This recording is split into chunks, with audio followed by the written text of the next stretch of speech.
In the winter of 1855, a powerful snowfall covered parts of southern England. Villages disappeared beneath white fields, roads became difficult to travel, and the countryside fell into an unusual silence. But when the storm finally passed, residents of Devon would discover something strange in the snow. During the night, the snow continued to fall. The darkness hid the fields and roads beneath a thick white blanket.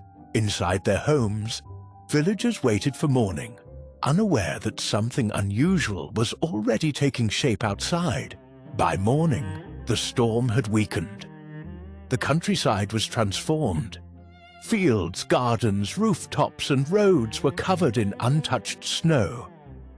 For a brief moment, Devon appeared completely still.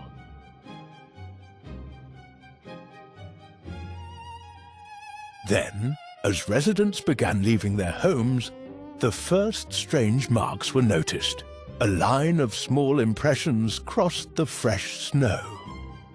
They looked like the tracks of a hoofed animal, but no one could identify what had made them. The marks were small and strangely regular.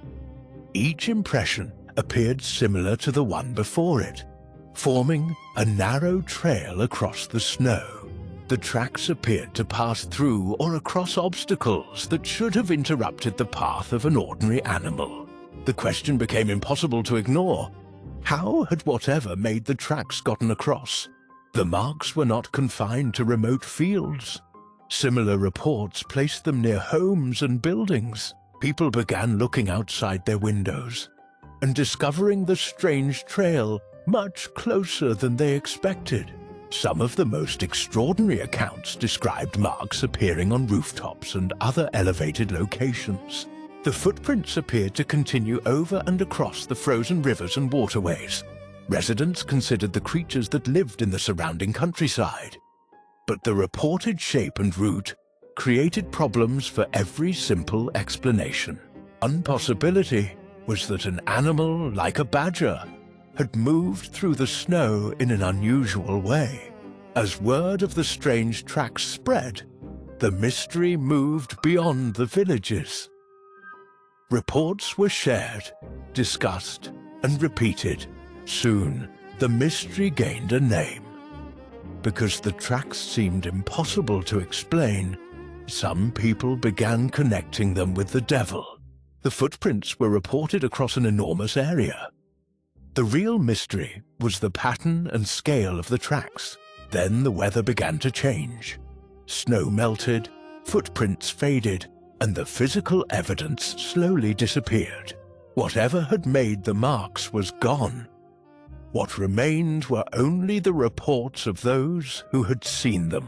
More than a century later, the mystery remains difficult to reconstruct. The original witnesses are gone. The snow has vanished.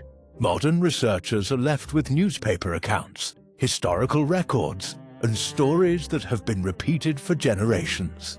Modern explanations range from misidentified animals to unusual movement through deep snow. Any one of these possibilities may explain part of the mystery, but none has conclusively explained every account. Today, the original footprints are long gone. The snow has melted, the witnesses have disappeared, and the landscape has changed. What remains is a collection of reports describing something that crossed the countryside in the darkness. In the winter of 1855, something left a trail across the snow. The answer has been buried for more than a century and remains a mystery.